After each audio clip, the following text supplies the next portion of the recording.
Espacio político, por supuesto que hay muchas personas, hombres y mujeres afrodescendientes, pero normalmente tú los vas a ver en la capa baja o en la capa media. A nivel de dirigentes, tenemos muy pocas personas afrodescendientes. Echamos ojo a cómo está distribuida la población afro en Venezuela. Se encuentra en la costa, en los caseríos, en los pueblos, luchando, trabajando para conseguir la comida. Entonces no les da para pensar en educación, en profesionalizarse, en esa marginalización. Yo no veo que hayan oportunidades reales para personas afrodescendientes. O sea, las brechas son, pero tampoco tenemos data de eso, claro. ¿Sí? Entonces yo sí creo que es necesario los estudios antropológicos dentro de nuestro país. Hay muy poca data sobre qué está pasando con las personas que se autoidentifican como afrodescendientes. Hace 100, 150 años, el discurso oficial es: todos somos mestizos. Todos somos iguales, todos somos café con leche, solo que hay unos más de café y otros más con leche. Por supuesto que hay que apostar a la igualdad como derecho universal, pero no podemos dejar de tapar el sol con un dedo y decir que por pensar que todos somos iguales, en la práctica todos lo somos.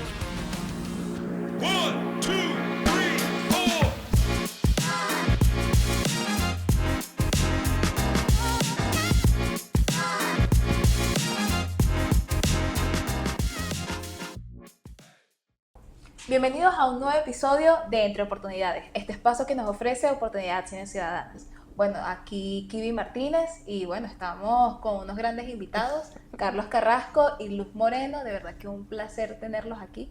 ¿Cómo están? ¿Cómo se sienten? Contentos. Sí, y agradecidos por la invitación. Además, en un día tan especial como hoy. Bueno, eso sí. Bueno, me gustaría que se presentaran ante el público, qué hacen, por qué creen que los invitamos por aquí. Bueno, yo primero. Adelante. Ok, mi nombre es Luz Armari Moreno, me llaman Luz, la gente que me quiere, mi familia, mis amistades. En el ámbito profesional soy internacionalista, también soy activista feminista y antirracista. Soy Global Shaper también, parte de la red y la comunidad de los Global Shapers. Parte de la organización Ukira. Soy parte de muchos espacios, pero a lo que nos llama hoy... fundadora de AFRA, que es un espacio comunicacional para sensibilizar y promover el antirracismo, y cofundadora de Colectiva Negra, que, como su nombre lo llama, nos invita a agruparnos, a encontrarnos para promover nuestra identidad, el antirracismo, la sensibilización desde espacios digitales. Bueno, en mi caso, soy egresado de Comunicación Social de la Universidad Católica Andrés Bello. Desde muy joven he estado vinculado a temas de activismo. En la universidad fui dirigente estudiantil, luego tuve un tiempo de activismo social, tuve una organización que se llamaba Caricuao Propone, yo soy de Caricuao, y donde hacíamos actividades en promoción de la participación ciudadana y los derechos humanos.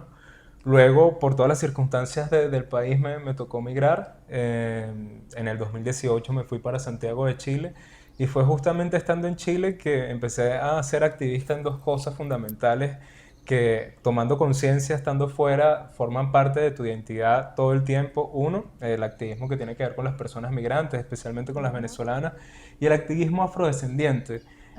Yo diría que sobre todo con las situaciones de xenofobia, de racismo que pude vivir en Chile, o que vivían compañeras de nacionalidad haitiana o dominicana, eso fue lo que despertó en mí bastante sensibilidad por el tema, y hoy por hoy es uno de los flancos que también trato de trabajar desde lo regional, a nivel de América Latina y el Caribe, en Chile y por supuesto en Venezuela. No, vale, qué increíble. Bueno, hoy estaremos hablando de brechas y oportunidades que tienen los jóvenes afrodescendientes en Venezuela.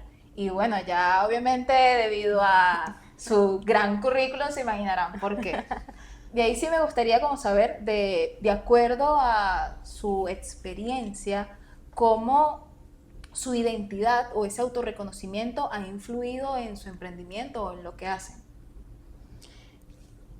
Bueno, yo diría que el autorreconocimiento, sobre todo cuando eres una persona joven, pero al mismo tiempo cuando eres hombre,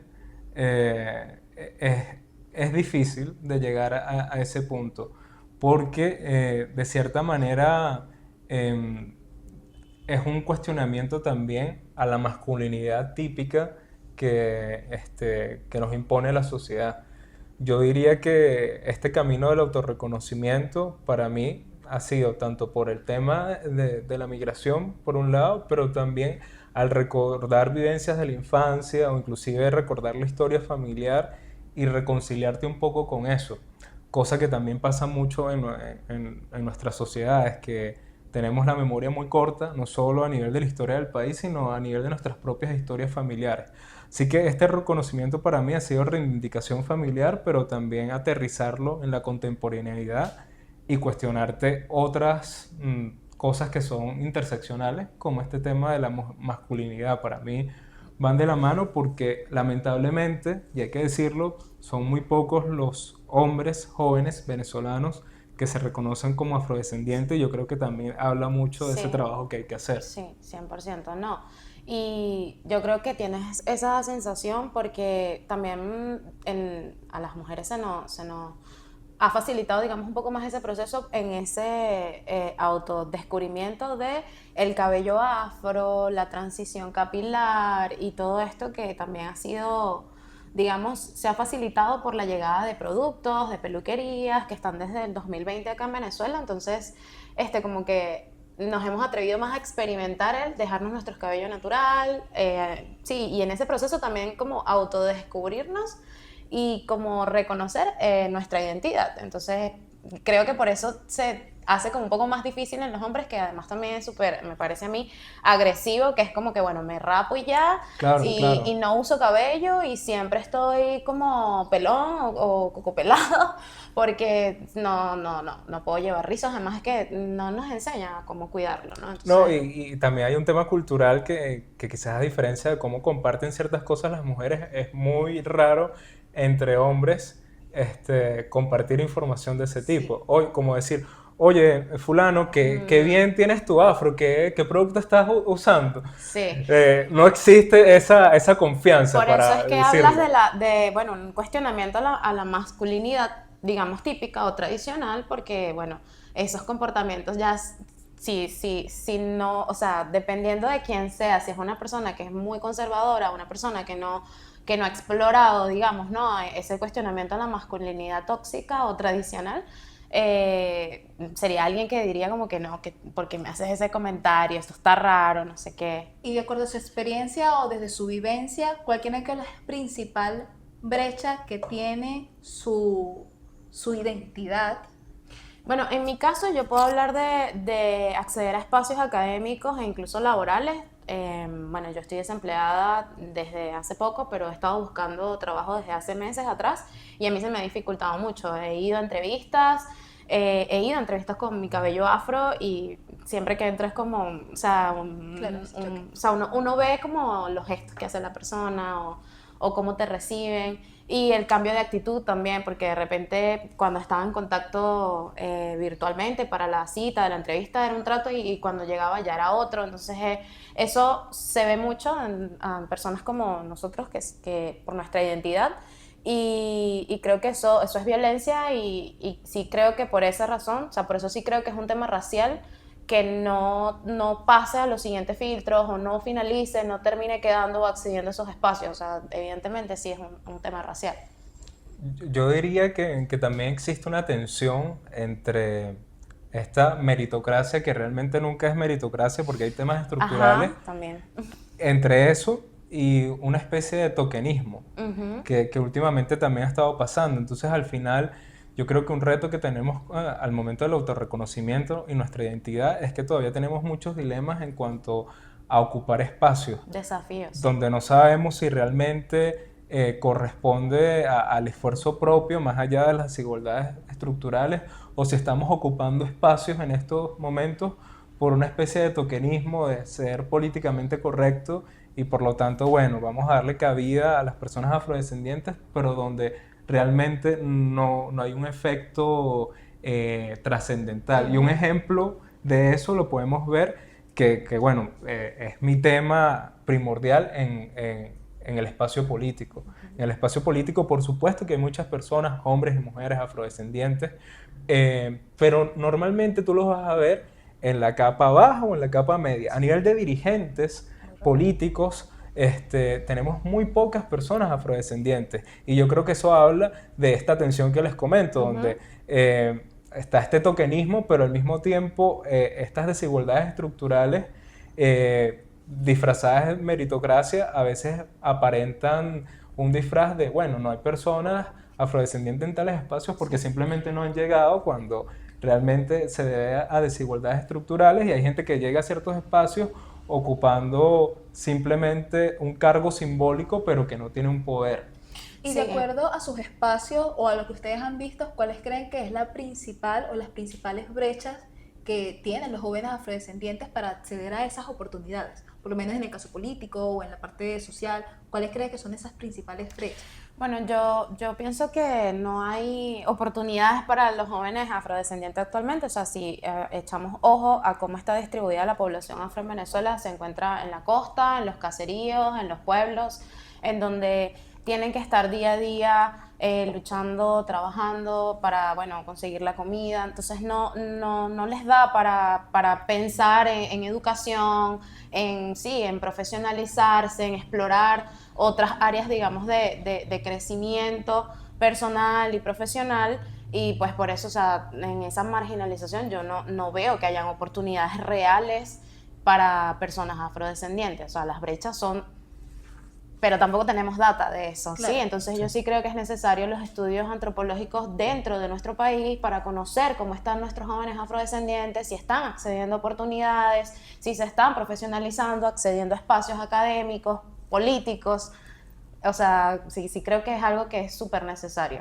Sí, yo diría, un poco en la misma línea de Luz, un tema primordial, y es un reto que tenemos sobre todo si estamos trabajando con personas jóvenes afrodescendientes, es que tenemos muy pocos datos. Sí. Hay muy poca data sobre qué está pasando con las personas que se autoidentifican como afrodescendientes. Entonces, un reto importante es eso, avanzar en el tema de los datos, pero al mismo tiempo hay que entender, sobre todo desde las organizaciones sociales, el costo de la autoidentificación. Porque vivimos en un país donde el discurso oficial, no de ahora, no de hace 40 años, sino mucho antes, de hace 100, 150 años, el discurso oficial es: todos somos mestizos, Sí. todos somos iguales, todos somos café con leche, solo que hay unos más de café y otros más con leche.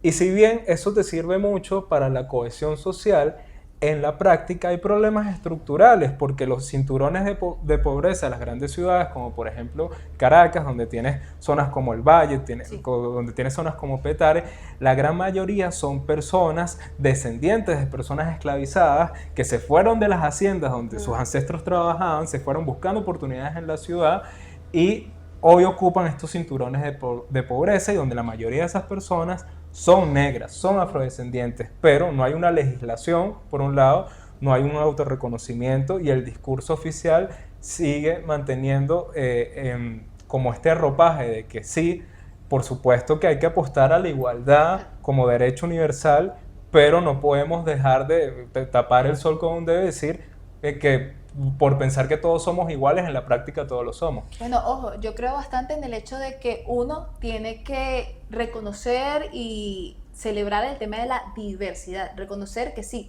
hay diferencias y esa diferencia nos puede unir, pero de acuerdo a su experiencia, ¿cuáles creen que pueden ser esas acciones que podamos tomar nosotros desde nuestro día a día para incluir y poder visibilizar el tema de la diversidad? Bueno, de acuerdo a todo lo que hemos venido hablando, yo creo que eso lleva a las poblaciones afro a estar en condición de invisibilidad. Entonces yo creo que hay que visibilizar muchísimo nuestra identidad, lograr que personas afro accedan a espacios y sean íconos, o sea, tengamos representatividad dentro de diversas áreas, desde las artes, la música, la ciencia, la política, o sea, en general, que podamos tener representatividad, pero bueno, eso yo creo que a largo plazo, porque hay que trabajar muchísimo para eso. En primer lugar, diría que hay que apoyar a todas esas organizaciones, iniciativas, espacios que hablan de antirracismo, que hablan de nuestra identidad, que promueven esto y lograr llevar eso a todas estas áreas, ¿no? O sea, como permear esos círculos y quizás usar un poco de este tokenismo, ¿no? Para abrir esos espacios y permitir que accedan otras personas que realmente estén allí para realizar incidencia, algún tipo de incidencia en esos espacios que permita, sí, que abramos el debate, abramos la conversación, abramos la visibilización de que aquí estamos y no somos invisibles, aunque nos hayan invisibilizado. Y pues... Bueno, Yo diría que es importante en las acciones que nosotros podemos hacer y nosotras es, por un lado, tratar de explorar más en nuestra memoria, tratar de buscar aquellas partes de la historia no contada. La historia de Venezuela no es solo la historia de la independencia o es la historia de los presidentes, son las historias personales, son las historias de la sociedad y tampoco la historia de Venezuela es la historia de los mantuanos.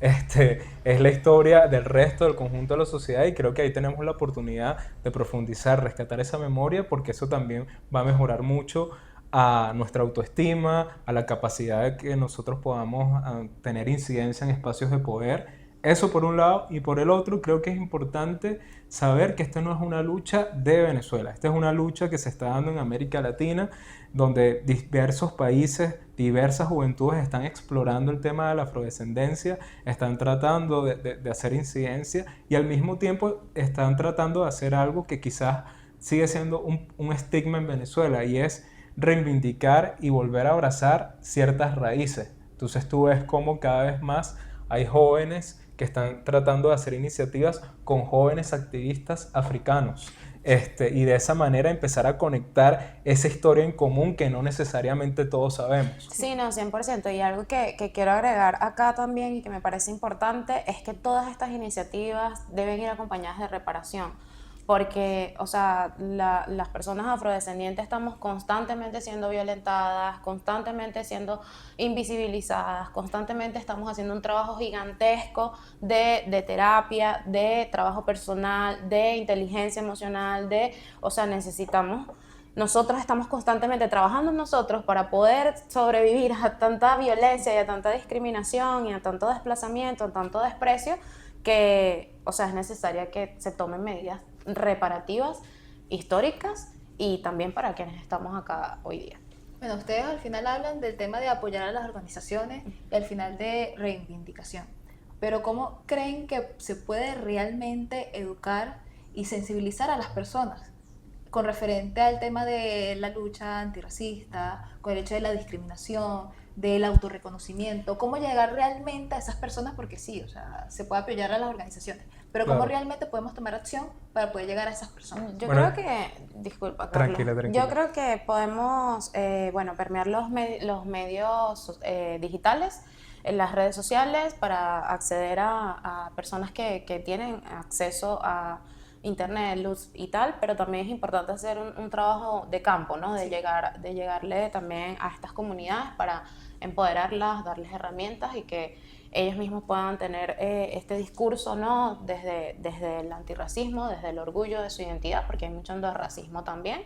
Y bueno, o sea, creo que allí está, ¿no? ¿Se te ocurre algo más? Yo diría, bueno, el país ha cambiado muchísimo en estos últimos años. Yo creo que debemos ser de los países a nivel mundial que hemos sufrido más cambios en tan corto tiempo.